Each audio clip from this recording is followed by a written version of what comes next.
Hello. Hello. My name is Kelsey Ferguson. I'm the director of the Children's and Youth Choirs here. I would like to just start off by saying that I am not a Bible expert and I am not a Handel's Messiah expert, but in the last 7 days, I've gotten really cozy with the Messiah score, or at least the 3 movements that we're going to focus on today. So if you have any questions about the text or the intricacies of that, we have some of the finest priests in the whole country, and they will be happy to answer your questions. Okay. So I just wanted to give a little bit of background. I feel like we focused a lot on the text for the last few weeks, and rightly so. That's what this forum is supposed to be about. But I want to talk a little bit about the musical whole of it. For something so humongous, it was only written in 24 days, and that is just incredible. Did anyone go to the performance of Messiah in the last week or so by Paul's Fair? Yeah, I went last night. And it's truly remarkable, isn't it? It's just so stunning. And the guest conductor they had was incredibly special too. I was reading his bio, and it matched perfectly. I felt like they were like, this conductor is known for his joy and charisma when conducting. And we were sitting in the very back row, but I felt like I could feel him smiling at the orchestra. I could feel him smiling at the chorus, and I feel like the sound came back at us, and I felt like they were smiling through every phrase. So it was such a joy-filled, at least in the first half. Okay, so Jennings was his librettist, and all of this text, this is the fascinating, and this is the only part of the text you will hear from me. All of the text is from the Old Testament and the Book of Common Prayer, which is interesting because we talk about Christ's birth, and we talk about Christ's death and his resurrection, but he hasn't been born yet. So to think about all of this happening 700 years or so prior is just something so remarkable to think about, and the different ways the Old Testament and the New Testament kind of, how would you say, like, well, I mean, yeah, the New Testament's constantly quoting the Old Testament. Yeah. To describe things that happened, like you said, hundreds of years after they were written down. The first performance was in Eastertide, and this was very intentional. Handel wanted this piece to be performed as an Easter piece because 2/3 of it are about his death and resurrection. So I started to think, all right, well, that makes complete sense to me. Why do we perform this at Christmas every single year? I feel like maybe a few orchestras out there do it around Easter time, maybe, but we certainly don't recognize it with the Easter season as much as the Christmas season. I'll get into that a little bit more in a second, but also when Handel premiered this, it was on a much smaller scale than we see today. I feel like the Apollo's Fire performance is a pretty good representative of what Handel's original orchestra and chorus setting would have been like. But if you go and see this, Jeanette's conducting this with the New York Phil next week. If you went and saw it there, I'm sure it would be completely different. Same thing with the Cleveland Orchestra. You're going to get an orchestra of like 120 people, a chorus of maybe 200 people, much different than, I don't know, maybe 30 choristers last night and a very small pared down, maybe 3 first violins, 3 seconds, 2 violas, 1 bass, 2 celli, like so much more condensed. But I'm very passionate about the Baroque sound and the Baroque style. I don't think they needed more. The sound to me carried, and there's something about the Baroque style of singing that carries so beautifully within a sanctuary. I was speaking with my husband last night about the singers, the soloists especially. None of them are mic'd, and they're in this packed hall, and First Baptist is humongous, wall to wall, standing room only, and in the very back row, we could hear them crystal clear, every word. So something about this performance style is so special. The strings in Apollo's Fire and different Baroque orchestras use gut strings, which are different than like the aluminum or gold or silver strings that I play on my modern instrument. But these gut strings have a slightly less resonance. They have to be changed much more often, and the reason you hear Apollo's Fire tuning so often when you go to their performances is because they lose their pitch very, very easily. So it's not just something fun that they do at their concerts, tune 10 times. Like, they must make sure that the frequencies are so intact because they come apart very, very easily with the different kinds of strings. Okay, let's.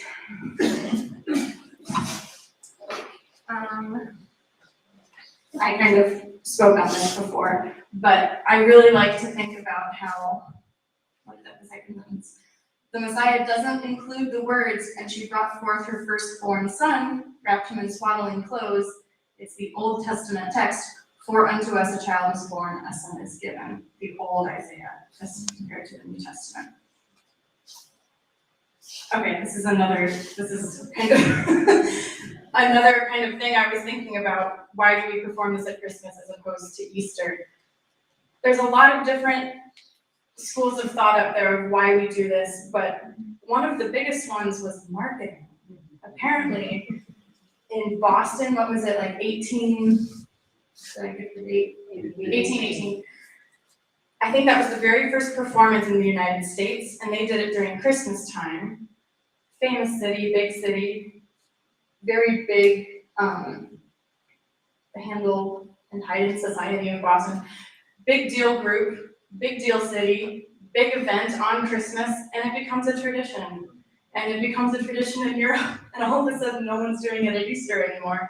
And then you have to think just like economically, it's Christmas time. You're buying gifts, you're going to concerts, you're doing family events, you're doing the things that you want to do every year during the Christmas time. Handel's Messiah quickly becomes one of those things. We don't have that season so much in Easter. I mean, in the church we do, and you probably all have your favorite Easter hymns, but outside of hymns and anthems, what's your favorite Easter song? I can't think of a single one. So there's that aspect that goes along with it too. I do wonder what Handel would think if he was here now. And he kind of said, well, why are we doing this? We'll see. Okay, I want to get into the music a bit. This is the first movement I wanted to focus on. The text is, behold, a virgin shall conceive and bear a son and call his name Emmanuel, God with us. And the countertenor we heard last night, or that you heard this week, he blew my socks off. I was just sitting there and I was like, oh my gosh. His ability to carry the sound from the very front to the very back of the hall was incredible. And the way he was able to enunciate everything, I didn't have to look at the book to see the text that he was saying. I could hear it from the very back. And something as simple as this, I felt like it was just incredibly powerful. So I want to listen to a few different recordings of this and see if different settings of it strike you differently. It's only about 30 seconds long.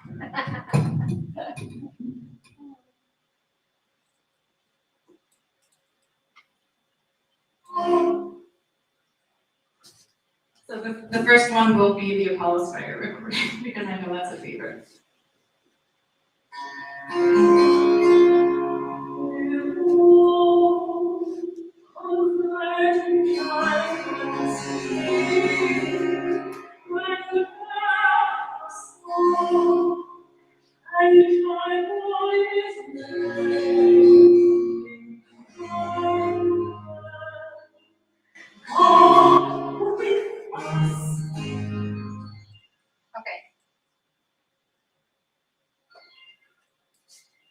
So there's one interpretation. Right off the bat, I noticed very minimal texture underneath. It's just harpsichord and cello. That's it.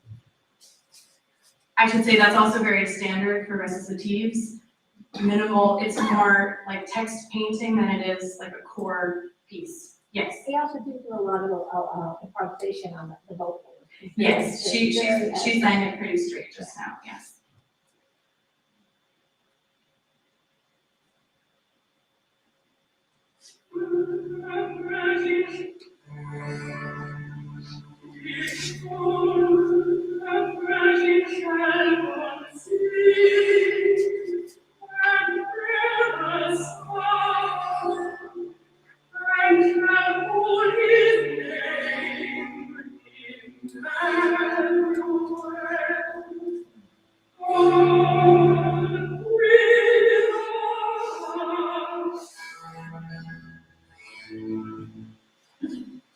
So just between those two, very similar, but my brain hears a much more romantic rendition in this recording than in the Apollo Spire one, and that makes complete sense. Apollo Spire is a Baroque orchestra.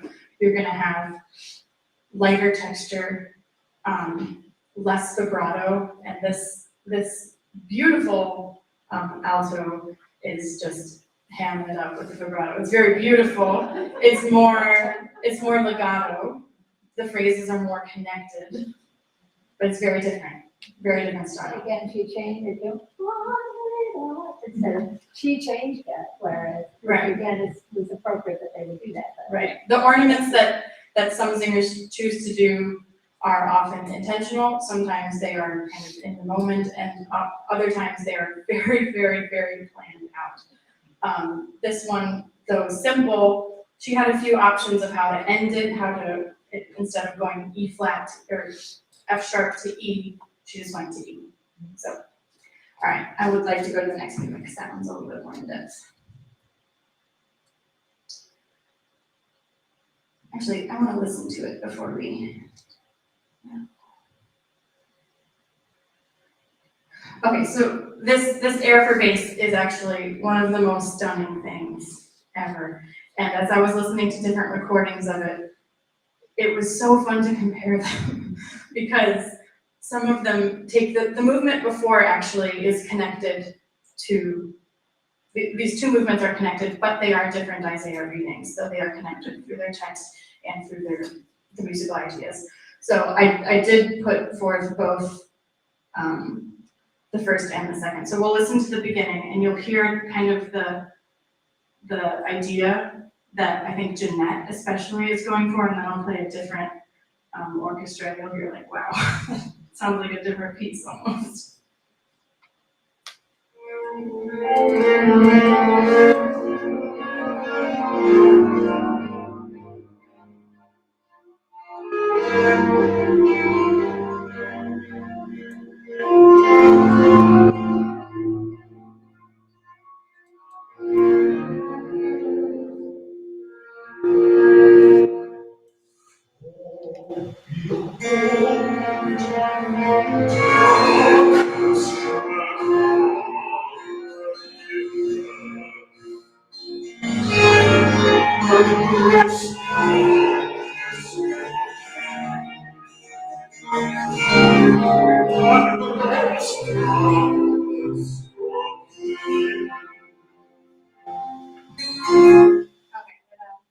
Move to the next one, it's connected to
about the Apollo's Fire version in terms of how they phrased it, or the bass. Anything? Was it Apollo's Fire the middle one? Yeah, they were the first one. Jeannie, do you know? I'm not a musician. For me, the Apollo's Fire one, the instruments were sort of overtook the lyrics. Hmm. I don't know that. That may not be what you were going after. Not being an expert at all, the second one sounded like an opera singer.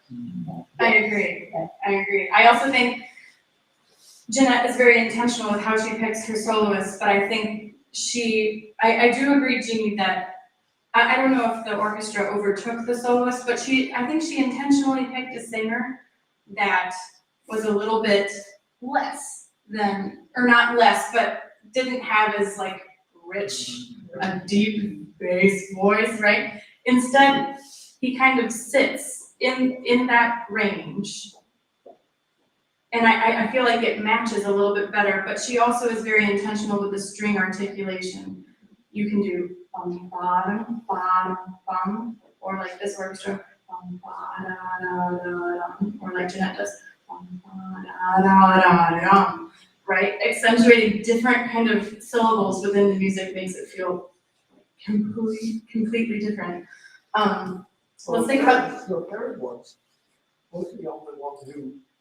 Yeah, that's another thing, and is that he is the only, like, that huge bass voice, he's the only one that went down. Right? And the other one went higher to kind of stay in that range, whereas the other one really goes to the bottom of his register. Well, there were two different keys They were too, different but keys. the second one was higher. like- Not different keys, Really? different temperaments. This is on the last slide of my presentation, but You're right. Apollo's Fire plays at A415. The Cleveland Orchestra or CIM or bigger orchestras play at 440 or 441. So actually, Play the first one again eventually. so here's what, and this is what the tuning note for Apollo's Fire will sound like.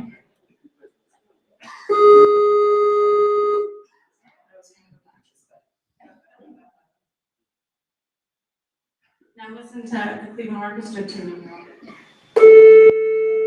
They're both A, but they're different A's. So no, they're not in different keys, they're being played at completely different temperaments. Does that make any sense? It's fascinating, and it's also the reason when you go to Baroque concerts, again, they're tuning all the time because their four instruments are going in and out and in and out. They're usually, the gut strings are being pulled and pulled and pulled. They're usually going lower, they need to bring it back up to 415, which is still very, very, very low. Yes. So 440 standard, right? 440 is standard. If you go to the Cleveland Orchestra, the Boston Symphony, anywhere, you're going to hear A at 440. If you go to a Baroque group, it's going to be played closer to 415, 420. Honestly, I just had a follow-up. So what is a 415A by 440, by the measures of 440? Is that an A flat? Is it not quite that? It's close. It's close, Those yeah. that have one that- Yeah. like they have to go, right? If you play them at the same time, you'll like see me twitch. Could you do a Fire version again before we leave this conversation? Say it again. The Apollo's Fire version, before we leave the conversation. Oh, yeah. You want me to play that one again? I would, but, yeah. Yes. Timothy, did you have a question? Just quickly, how did they arrive at 415? I know how they said 440, but how did they pick 415? It's a great question for Jeanette Sorrell. I will email her later. I'm not sure. The instruments are, yeah, the instruments of the time were all played a little bit lower, so that's my best guess. Is that historical? Because I know they said 440 by 3. So where did the 415? I'm not sure. My best guess would be the way the strings, the way the strings are made and they sound the best probably Oh, okay. is at 415. As technology emerged and we now play on aluminum and silver and gold strings, they have a much higher resistance and they last longer, and they can also be tightened and held for longer. That's my best guess, but I will ask Jeanette. Okay. You know what, I will, Probably 4:15. Yeah. Yes. Do you think that would drive a person with perfect pitch under I hard times switching? maybe I have very good relative pitch. And I feel like I can sort of tell when an orchestra's like, oh, they're like a little bit flat. But when I hear Apollo's Fire, it doesn't bug me because they're so in tune with themselves. The reason that they are so exceptionally incredible is because when they reach the final chord of a piece, not a single person, not a single player is just a cent off. They are all right on. That's another reason that they carry their sound so well. When you play in tune, your sound carries, it rings. I do this a lot with my violin students. I'll play like a note that resonates with an open string, and they'll tap my open string, and while my bow isn't on it, the string will be vibrating because it's in tune. Then I'll move my fingers slightly lower or slightly higher, and I ask them to tap the string again. It's no longer vibrating because it's not in tune. So you get all these natural resonances from your instrument when it's in tune. So the reason that they are so incredible is that they are always, always, always so perfectly in tune that their sound carries in these humongous spaces. Yes.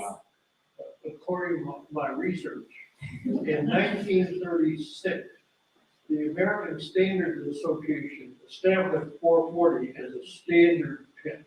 Yes. So not until 1936. I wonder what a concert in 1920 would have been tuned to. Those aren't Baroque times, but those are certainly interesting to think about. Okay, let's go back to you want to hear The Apollo's Fire. The Apollo's Fire.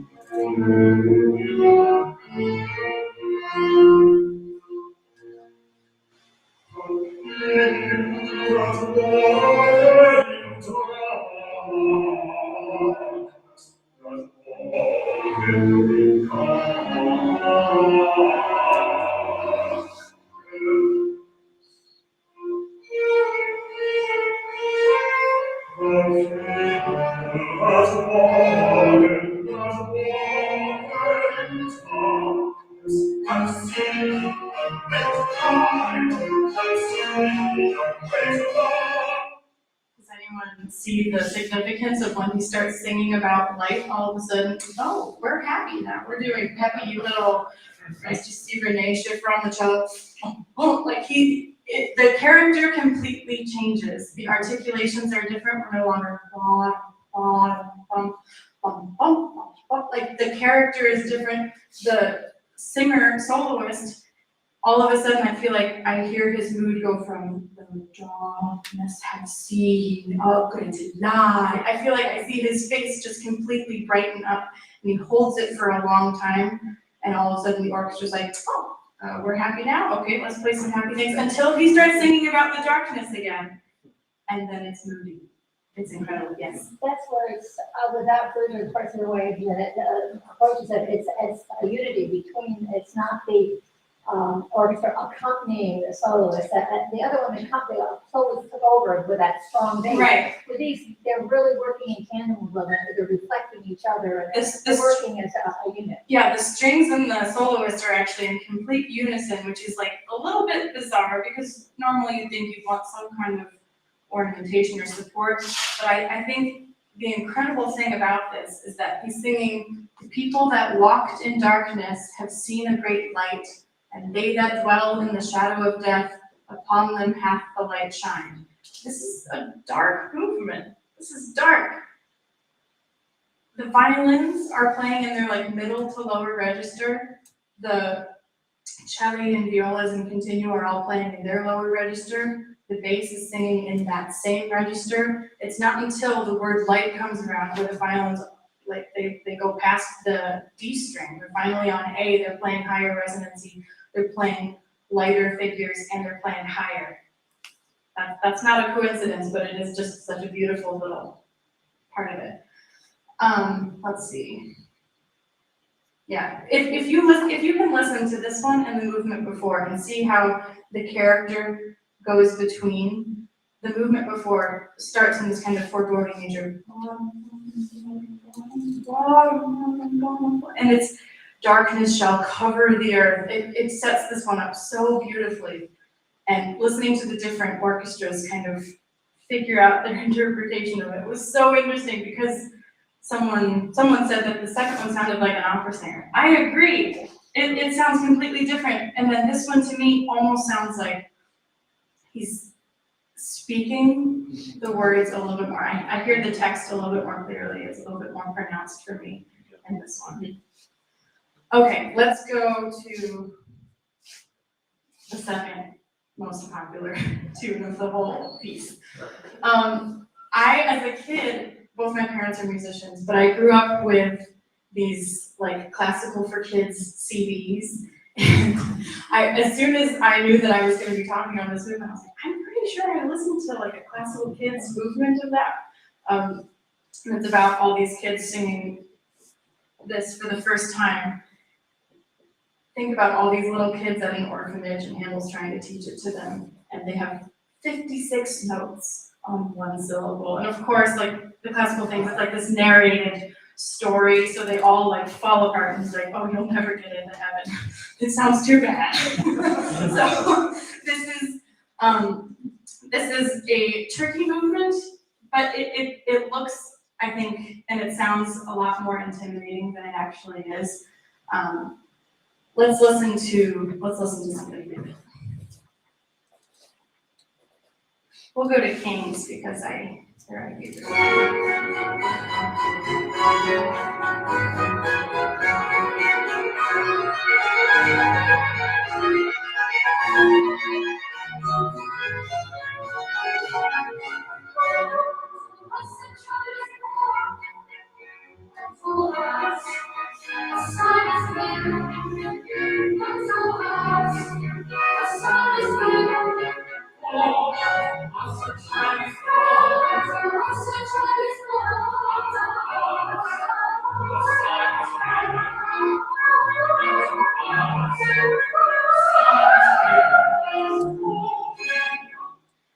So it sounds very hard.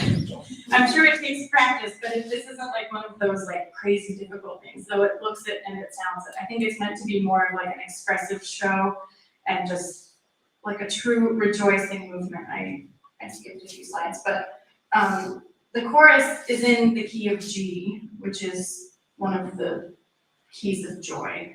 It's faith, quiet love, calm meditation, simple grace, pastoral life, and a certain humor and brightness. I certainly see the humor in those like 56 note bullets. And let's see. I forgot to mention this.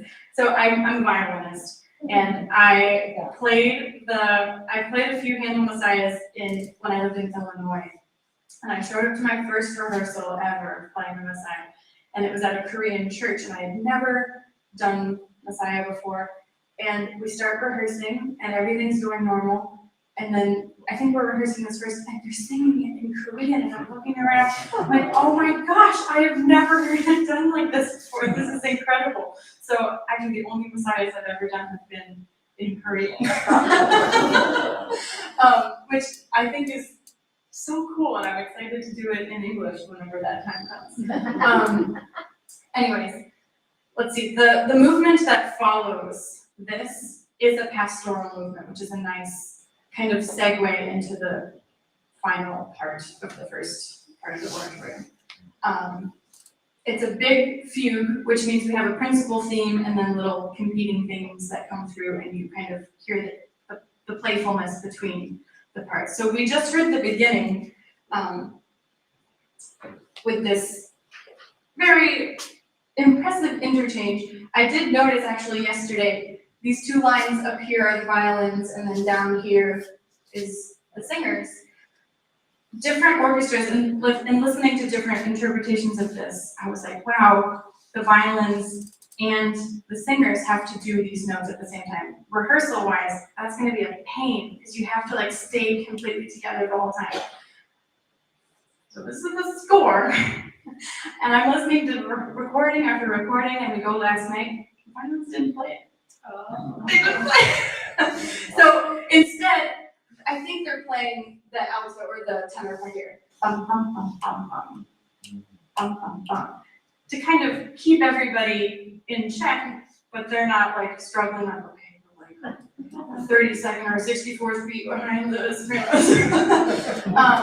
Kelsey, it also might make it lighter to just have the voices doing it and not having to double up with the rest of it. Right, exactly. But I did notice later that when this comes, when the tenors have it, when the altos have it, there's no string writing. It's just this opening section that has it.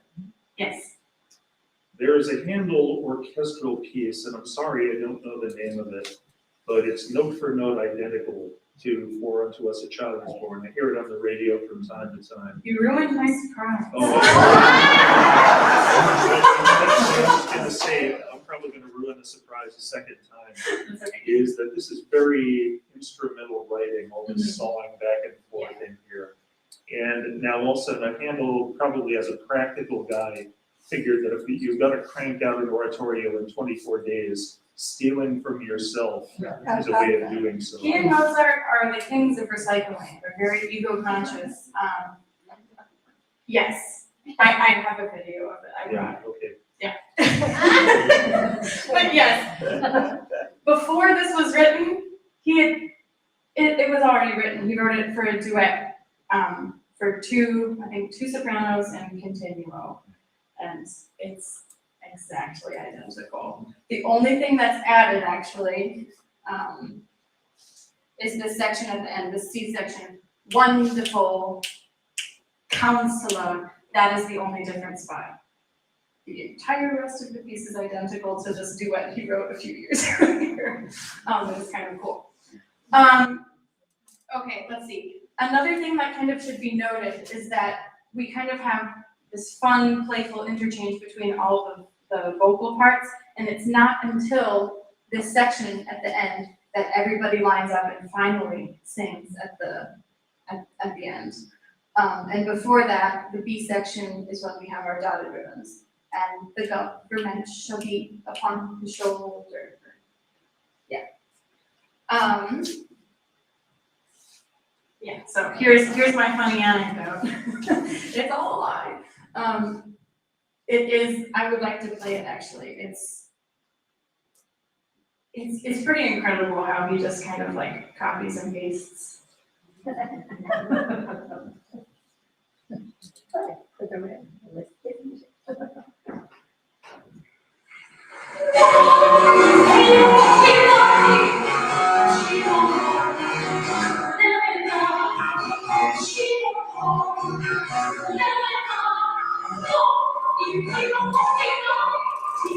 It's identical, right?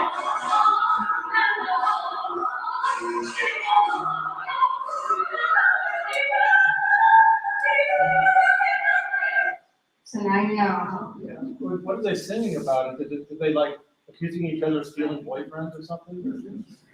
No, I don't want to trust you, blind love, cruel beauty. You are too deceitful, flattering things.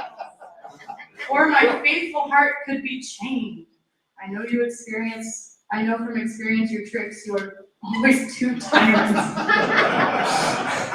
I have a feeling that this For Unto Us text fits the theme a little bit better. Yeah. Okay, and then here's the tuning. So we talked about this a little bit earlier, but Apollo's Fire again is much lower. The different recordings that we used. That's my picture.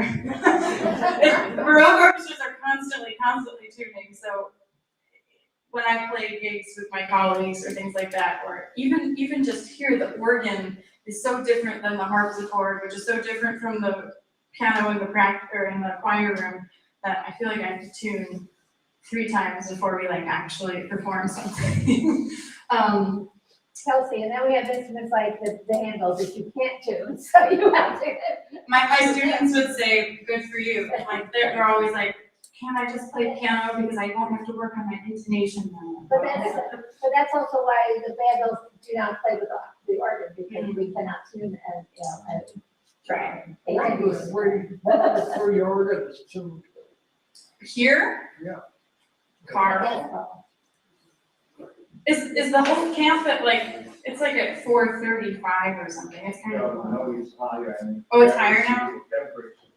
So let's say in the summer it might be higher, and in the winter, because of the size of the pipes of the metal, Mhm. and so many changes in the brightness, or then it's all. So It was built to what? 4:30, yeah. yeah, but it's sharp. Yeah. About 38 or something, be a good day. Mhm. 442. So you cannot play those two instruments together. Yeah. Different temperament. Mhm. So also, there is a difference in temperament between the temperament and.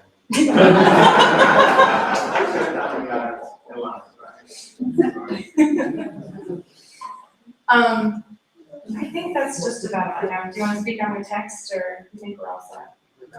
We're out of time. Okay. Well, I hope if you haven't had the chance to hear Apollo's Fire, I hope you get the chance today. I think their concert's at 3:00 or something. Or you can come to the Advent. Or yes, at the Leslie Carols is today at 5:00. Like 4:30. Or 4:30, sorry. It's at 4:30 because the handbells start at 4:30. It's not even the first note. Oh, gosh. It was announced. It was announced. It's been in the notes for a while. Yeah, give it a listen. I feel like I've really warmed up to my relationship with the Messiah because I only knew it as a string player, and I only knew it in Korean, and now I've looked a little bit more at the text, and I've just comparing the different recordings was so much fun because you hear how different orchestras shape the phrase, how they shape their articulations, what kind of soloists they're picking to accompany the orchestral mood that they're going for. It's all very intentional, and my own preference, I love Apollo's Fire, so I grew up singing with them, and I like working with them now, and it's just, for me, like I said before, I'm able to hear the text in such a special way when the soloist and the orchestra work together, not competing, but like in an equal relationship. And I hear the text, I hear the melodic line, and I also hear the orchestral support. And for me, that's gonna be like my checklist now when I search recordings to look for. If I hear too much, I love opera. But in a situation like this where the text is so powerful, I'm gonna look for something where I can resonate with it a little bit more instead of just like sit back and listen. I wanna hear how the text affects the musical choices and ideas. So go out and listen.